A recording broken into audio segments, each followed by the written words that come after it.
Hello, everyone, and welcome to the Golden Astrologer Podcast. This is Deb McBride, and I am recording this on Sunday, April 5th, in the year 2026, in lovely Escazú, Costa Rica, where you can hear the frogs chirping because it's twilight and the sun has just set.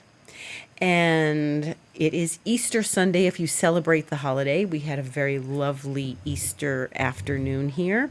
And now we're going to get into the astrology. So, the first thing that's happening as I speak is that the sun is in Aries squaring Jupiter. And Jupiter's in the middle of Cancer, and it's finally moved off 15 and is now 16 degrees.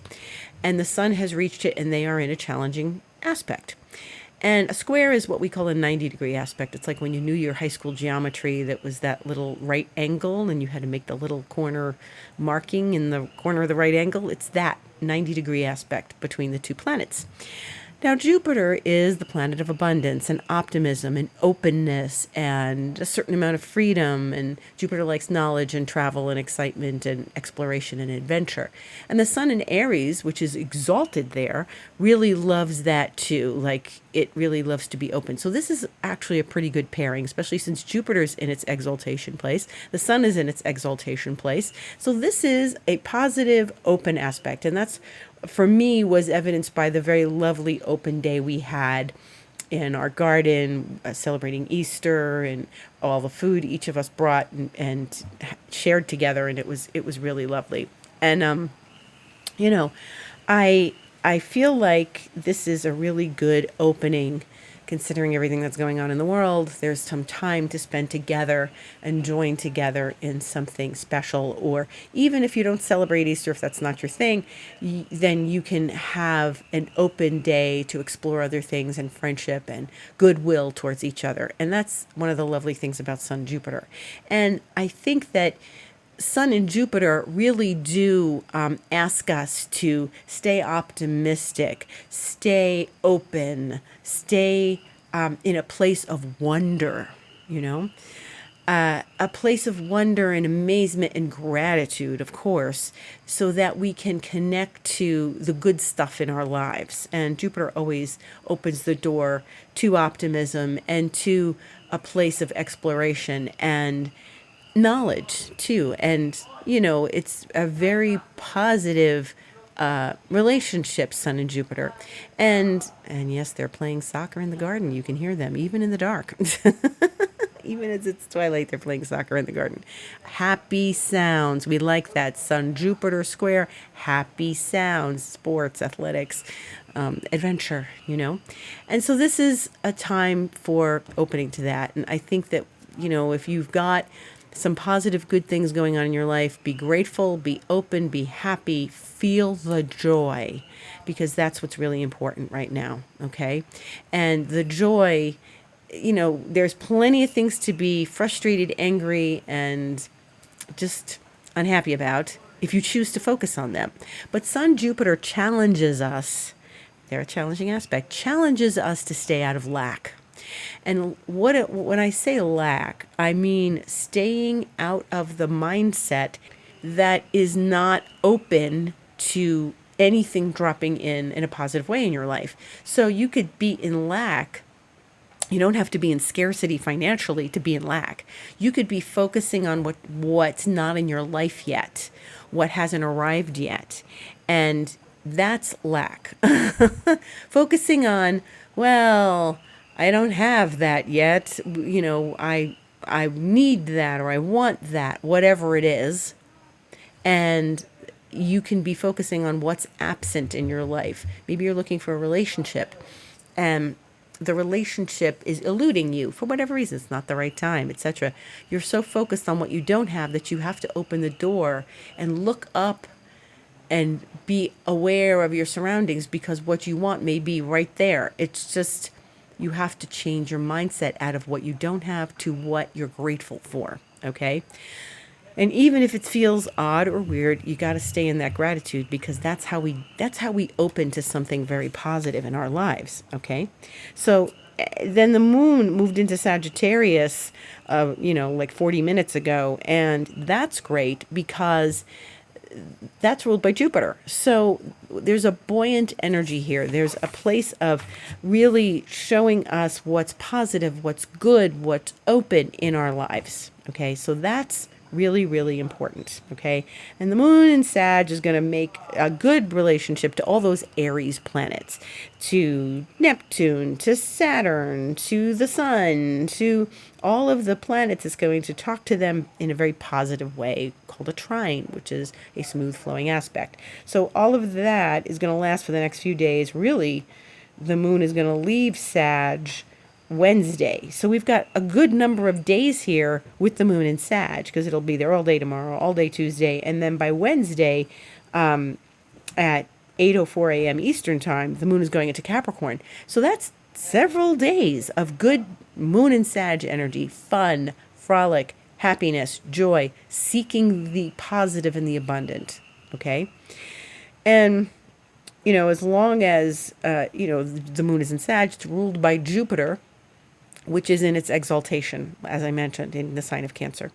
And Jupiter's finally starting to really move off that 15 to 16 degrees, and really start to get some traction going. So that's very positive. Okay. Now, the other thing is that the moon is going to speak nicely to Pluto tomorrow. At 6:10 a.m. there will be a sextile. That's good. All the hard planets, the moon in Sag has given us some good energy towards them, goodwill again. Okay, so that's a good thing. And then what we're going to see midweek is a big shift, and that is because Mars is going to speak to Uranus. Mars is in Pisces, being kind of quiet in some ways, because Mars doesn't really belong in Pisces, but it's going to speak to Uranus on Wednesday the 8th, sextile Uranus in a smooth aspect. They are going to have a nice conversation with one another, and then Mars the next day on Thursday is going to go into Aries at 3:36 p.m. Eastern time. So it's going to get a jolt of electricity from Uranus. It's not a shocking aspect. It's not a hard aspect on Wednesday.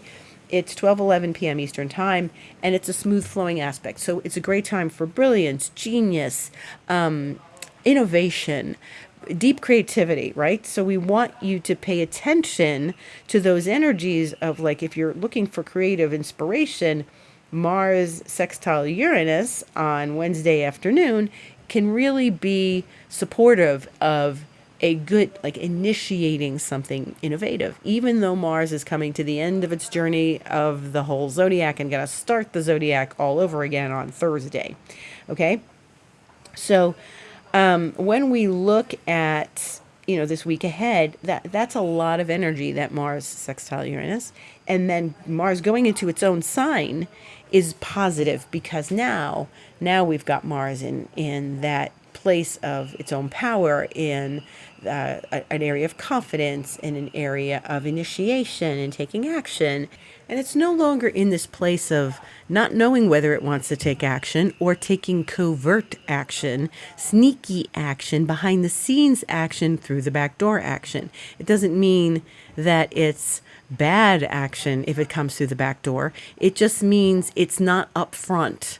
And sometimes you have to handle a situation and it needs to be coming through the back door, because some people resist and get defensive if you get really confrontational with them, or if you directly ask them something. So sometimes Mars and Pisces can really help us get past some obstacles that would be very difficult if we went direct and directly into it, right? So sometimes we have to, I remember many years ago having a friend where we had to sort of circle around it with them and make it look like it was their idea. And that's what Mars and Pisces does, coming in and going, oh yeah, didn't you say this? Yeah, I did, didn't I? You help them think it's their idea, even though it's a good idea for the good of everyone. Sometimes it's helpful to allow that person to think it was their idea rather than you saying something it's your idea and then they balk at it, right? So that's a Mars, and that's a good Mars in Pisces. That's a good use of Mars in Pisces. But once Mars moves into Aries, now it's going to be on the cardinal axis, right? So the cardinal axis, what do we know about that? Saturn and Neptune conjoined there on February 20th.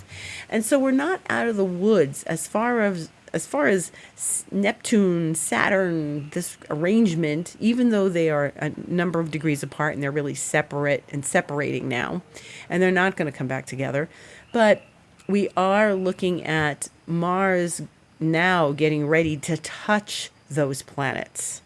And this is important for many reasons. Obviously, Mars is in its own sign. It has a lot of power. Mars is a warrior planet in the warrior sign. And then Saturn and Neptune helped us get, the world get into a war. And so there's things that are very Aries signature going on in the world right now.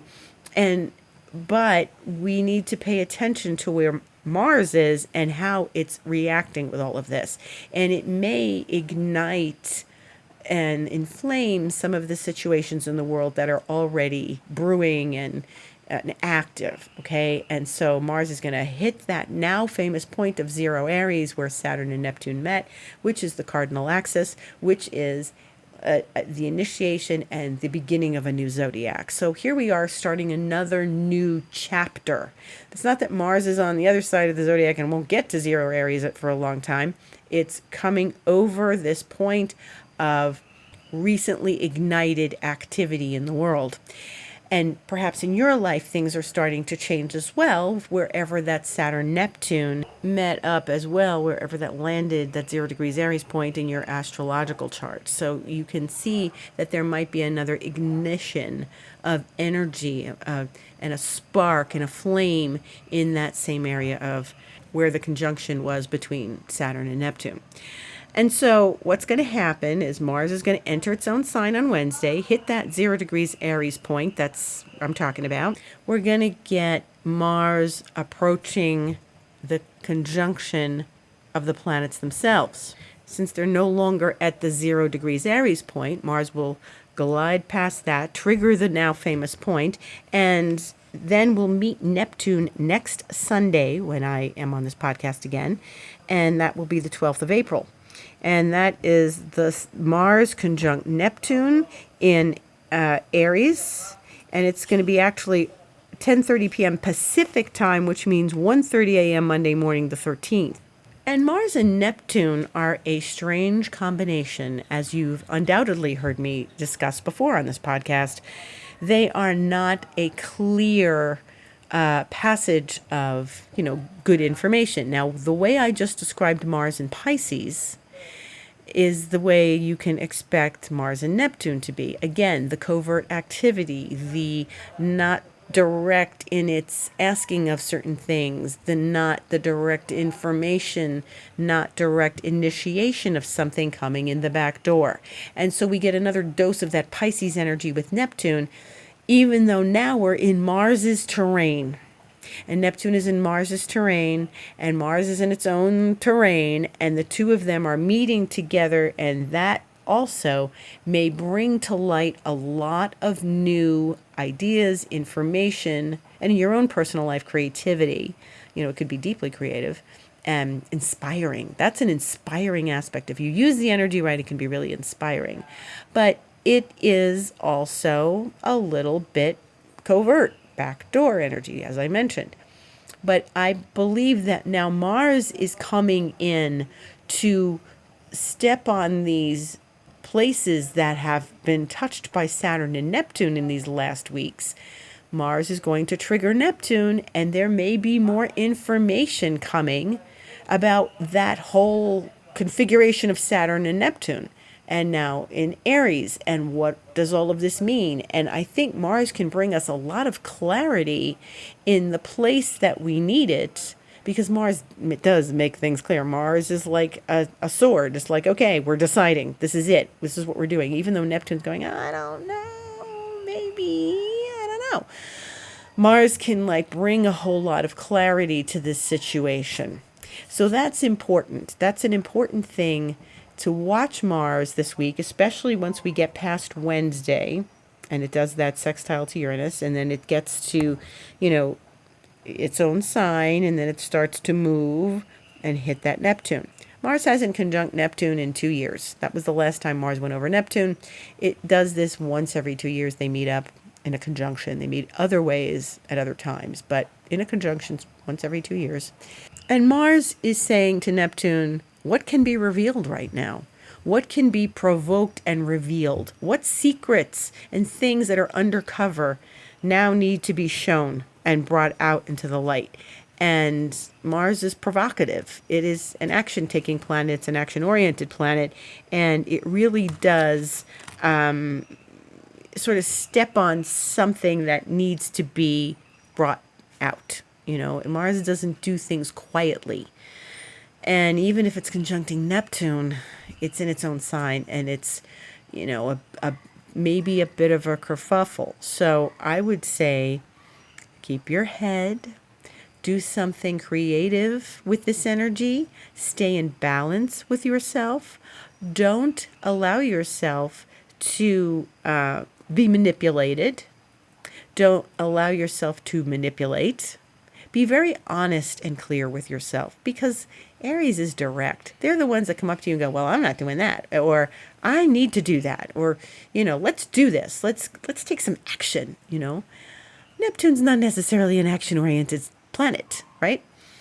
But when Mars visits, there's a turn of events. And so I would say make sure that you're not being, make sure you're not being robbed, stolen from, pickpocketed, just on a very practical level, because Mars Neptune can bring those energies around. Things should not disappear on you, right? Things shouldn't, like, where's my car? Where's my wallet? Like, that's an underhanded Mars Neptune thing. It can be theft, and it can be manipulation, and it can be secrets being revealed. So I prefer secrets opening up, because secrets always breed some sort of dysfunction. It's good to not keep secrets. It's good to be clear, and clear in one's own head and one's own mind, right? And to know your mind. It's also good to take this energy, and it is action oriented because it's an Aries, but you can do like a walking meditation with this. That's good. Neptune's always about like getting into the spirit world and doing something that's non-action oriented, even though we're talking about Aries. But walking meditation is I'm moving my body and in a meditative state. That could be really, really good. Okay, that could be a good use of this energy, because maybe you just don't want to sit in meditation in this. It also is really good for things like dance and ballet and exercise and something a bit athletic.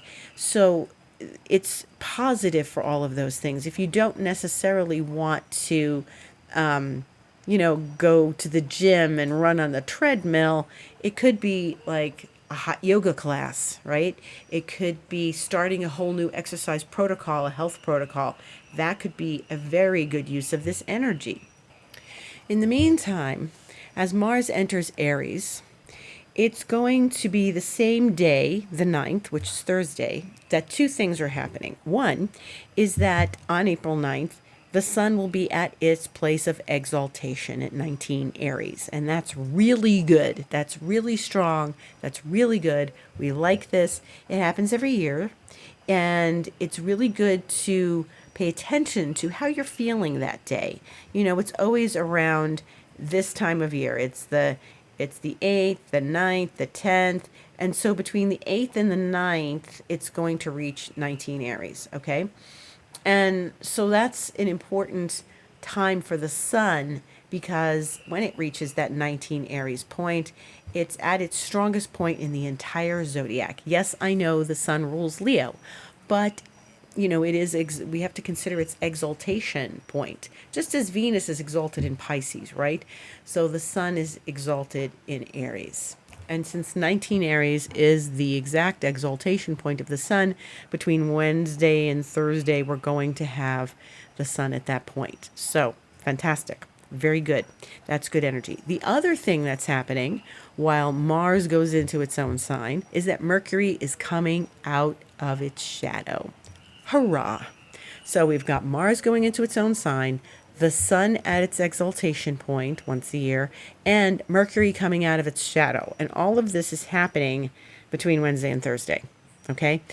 This is so good. This is so good. So before Mars reaches that Neptune and things get weird, Mars is coming into its own sign. The sun is at its exaltation point, and Mercury is finally coming out of its shadow, going to move through the rest of Pisces and finish its journey in Pisces for the year until it goes back in next year, right? We've been waiting for this. That means, there's been things last week. Last Monday, I swear it was like Mercury was still in retrograde. Last Monday, we had such confusion where I live, or it was around me that I had this confusion. Someone left their keys in the door, and she called me and she said, "My keys are in the door. And when I went to find, can you take them for me? And when I get back later, I'll let you know and you can bring them to me." And when I went to the door, there were no keys. No keys, because my neighbor had found the keys and thought they were my other neighbor's keys. This is classic. This is like a Mercury retrograde, right? But Mercury's still in its shadow. So I had to sort all that out. I had to ask each person where the heck the keys were. Did you see keys? No, I didn't see keys. Well, who's got the keys? This was like before I nearly started the ball rolling to get the locks changed, okay? And that would have been a whole kerfuffle for sure. So thank goodness it all turned out fine, and within a short amount of time, my neighbor was available. Like, she came back that night and I gave her her keys and everything was good. But I said to her, "You need to be talking in the chat." We have a group chat. I'm in 2 group chats because, my house is the portal house, like between the 2 neighborhoods. And I said, "You need to be in the chat. You have to put that in the chat. Hey, I left my keys," so that it's not up to one person to try to find them and then somebody else took them, and et cetera, et cetera.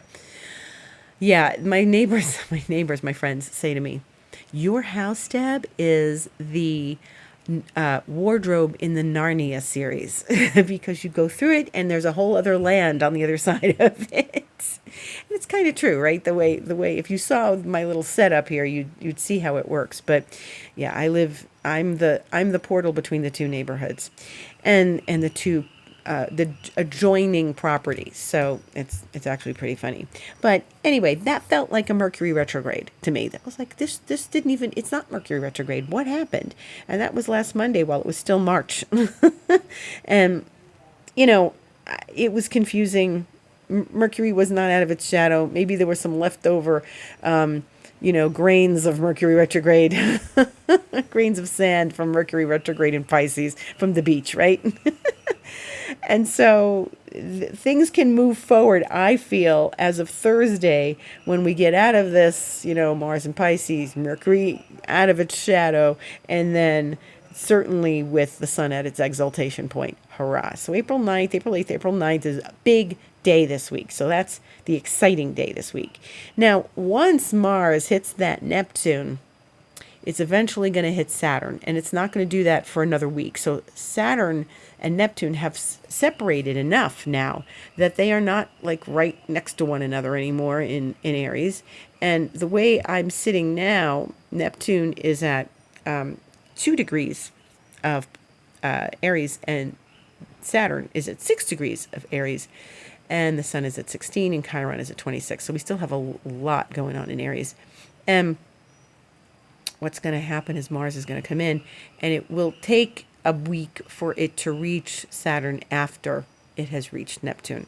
So we'll talk about that on next week's podcast, because it's an extra surprise, because Mercury, now that it's going to be finished, it's picking up speed and it's going to be finished with its whole retrograde dynamic that was in Pisces. It's going to go into Aries too, but that's next week. That's not this week. Mercury's going to still be in Pisces this week, and then it'll go into Aries, and it'll do some fast talking, and it'll be impatient, and it'll want like instantaneous results.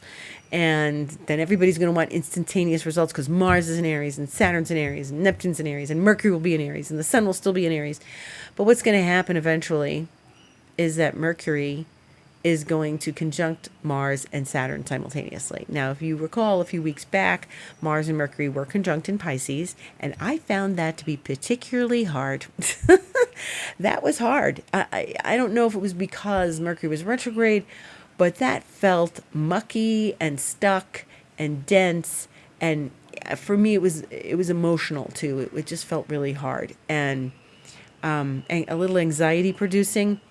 So we've got to gear ourselves up for that triple conjunction of those three planets, and it's not this week. So I will speak more about that on next week's podcast. And, as we get closer to that energy, I will have a more of an intuitive sense of what that feels like. And so I'll be able to describe it a little more to you and how we navigate that. So, but we don't have to worry about that this week. This week we've got to have a breather and get our energy back. And that's going to happen once we get all of this Mercury out of its shadow and Mars going forward and the sun exalted. So that's all good news. And that thud you just heard was a mango falling on the roof. We're back in mango season again. Last year we didn't get the mangoes that we got 2 years ago. If you remember and you were listening to me 2 years ago, I was telling you there were so many mangoes on the tree and they were falling, and I was blaming Jupiter and Uranus and Taurus. But I can tell you that they're back again. And it's a wonderful thing. It's an embarrassment of riches, and it's abundance and gratitude, and it's a beautiful thing. But there's a hell of a lot of mangoes, and we are on mango management duty, myself and my neighbors. And Ullman is feeding the birds the mangoes. I'm bringing them to other people on the other side of Narnia here. And we're taking the mangoes and bringing them in and cutting them open, and they're juicy. And yeah, so it's mango management time, but it could be so much worse, right? We're so grateful, and it's so good, and they're a wonderful thing to have. So that thud was a mango that they keep falling. They're falling in the middle of the night. They're falling on the roof. Everybody's enjoying them. It's a mango season. So there's one more thing I want to talk about here about the last few days.